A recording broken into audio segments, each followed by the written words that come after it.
लोमड़ी और मेंढे की कहानी। एक गांव में एक चरवाहा रहा करता था। वो हर रोज अपने मेंढों को चराने ले जाता था। सारा दिन जंगल में चराकर शाम को घर वापस आ जाया करता था। एक दिन एक मेंढा उसके झुंड से अलग हो गया और वो परेशान अपने साथियों को ढूंढता रहा। ढूंढते ढूंढते वो तालाब के किनारे पहुंच गया। वो थक गया और तालाब से पानी पीने लगा। सामने के तट पर एक भेड़िया था। आहा, क्या मोटा ताजा मेंढा है। शायद ये अपने साथियों से बिछड़ गया है। आज मुझे ये अकेला मिला। चलो, आज मैं इसका शिकार आसानी से कर सकता हूँ। इसका मांस शायद बहुत मजेदार होगा। मैं इसे खाकर अपनी भूख आसानी से मिटा सकता हूँ। ए मेंढे, मैं जो पानी पी रहा हूँ वो तू क्यों झूठा कर रहा है? मैं तालाब के इस किनारे पर हूँ और तुम उस किनारे पर हो, तो पानी कैसे झूठा हुआ? और तालाब का बहाव भी आपकी तरफ है। मैं उतार पर हूँ और तुम चढ़ाव पर हो, तो पानी झूठा कैसे हुआ? पिछली बार तो तुम मेरे हाथों से बच गई, पर अब नहीं बचोगी। मेरी जिंदगी में मैं पहली बार तुम्हें देख रही हूँ, तो मैं कैसे आपसे बच गई? जंगल में तुम मेरे बारे में सबसे बुरा कहते हुए फिर रही हो। मुझे किसी की भी बुराई करने की आदत नहीं है। मेरे माता पिता ने मुझे ऐसी शिक्षा नहीं दी है। मुझे सबके साथ प्यार से रहने की शिक्षा दी है। मैं तुम्हें अपना दोस्त समझती हूँ। मैं तुझसे इतनी प्यार से बात कर रहा हूँ और तुम मुझसे बदतमीजी से बात कर रही हो। ये शिक्षा तुम्हें तुम्हारे माता पिता ने दी है। अगर तुम जैसे जानवरों को तुमने जीवित छोड़ दिया तो तुम जंगल में रहने वाले जानवरों को बिगाड़ दोगे।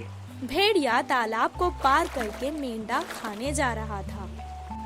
मेंढा तेजी से अपनी जान बचाकर भागने लगा।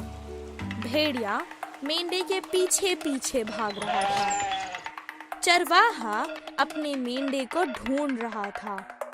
सामने देखा कि मेंढे के पीछे भेड़िया पड़ा था। भेड़िए को चरवाहा ने एक मोटी लकड़ी फेंक के मारा। भेड़िए की टांग टूट गई। मेंढा अपने मालिक के पास आकर खुशी खुशी रह गया और मालिक अपने मेंढे को लेकर वापस गांव चला गया। इस कहानी से हमें ये शिक्षा मिलती है कि किसी पर भी गलत इल्जाम लगाने से हम ही मुसीबत में पड़ जाएंगे। चींटी और कबूतर की कहानी। एक जंगल थी, उसमें एक नदी।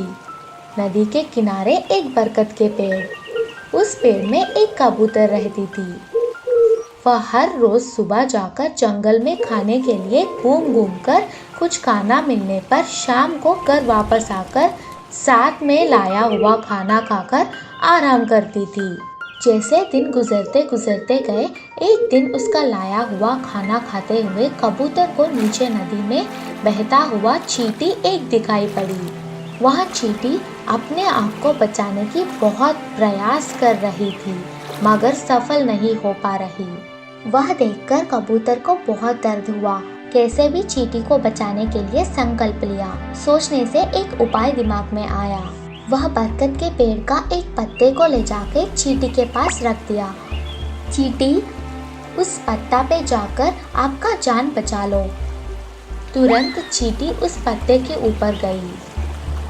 पत्ता पानी पे चलते चलते नदी के किनारे पर आकर रुक जाने से चींटी किनारे पर आकर जान बचा ली। मेरी जान बचाने के लिए आपका बहुत बहुत धन्यवाद, कहा चींटी ने।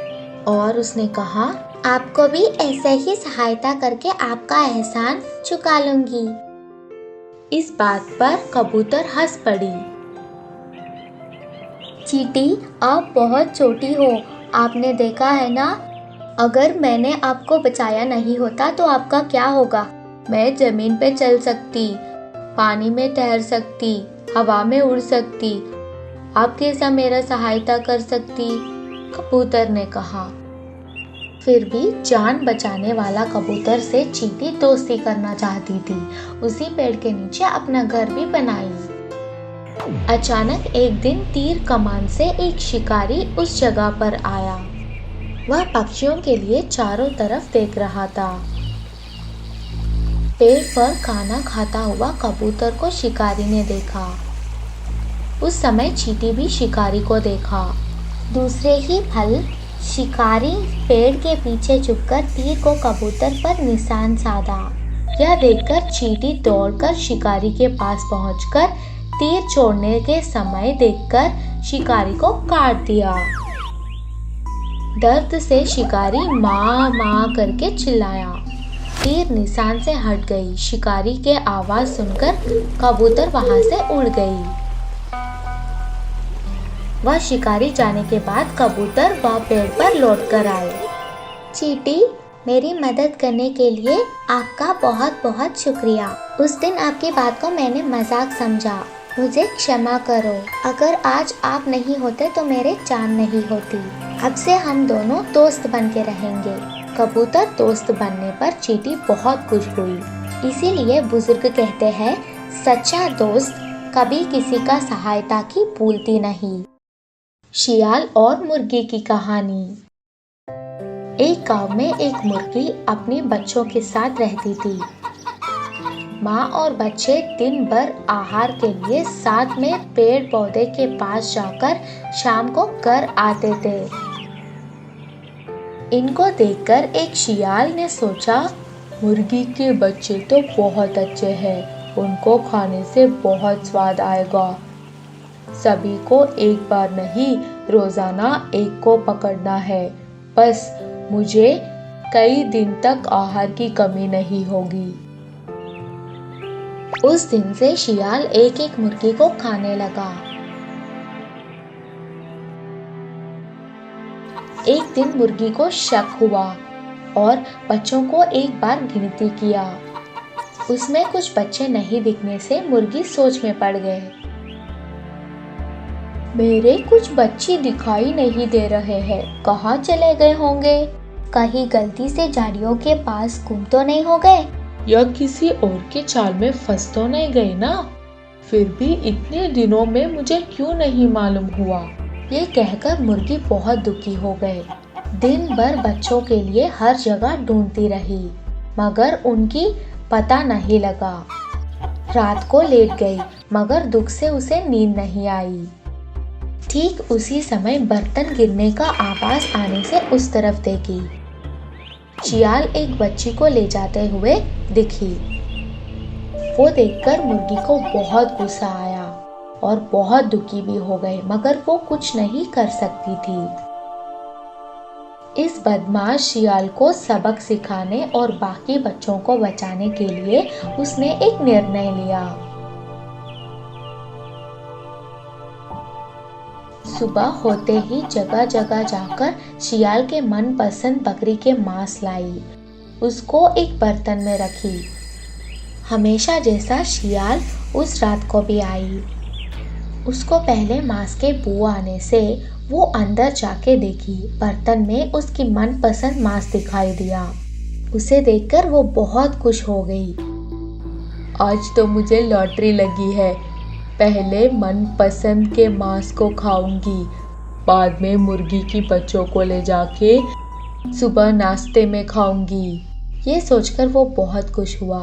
मांस को खाने के लिए शियाल ने बर्तन में अपने मुंह रखी, लेकिन उसका किस्मत अच्छा नहीं है। बर्तन में मांस मुंह को नहीं लगती। अरे ऐसा क्यों हुआ? मैं इस मांस को नहीं छोड़ूंगी, कैसे भी इसे मैं खा लूंगी। ये सोचकर बर्तन में सर रखने की बहुत प्रयास करती है। ये सब छुपके से मुर्गी और उनके बच्चे देखते हैं। आखिर में उसका सर बर्तन में रख तो पाती है, लेकिन वो बाहर नहीं निकलता है। वो उस बर्तन की वजह से कुछ खा या पी नहीं पाती है। ऐसे ही तरसते हुए वो एक दिन मर जाती है।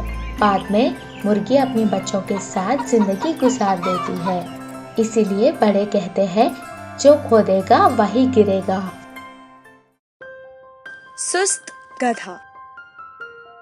एक गांव में एक नमक का व्यापारी रहा करता था।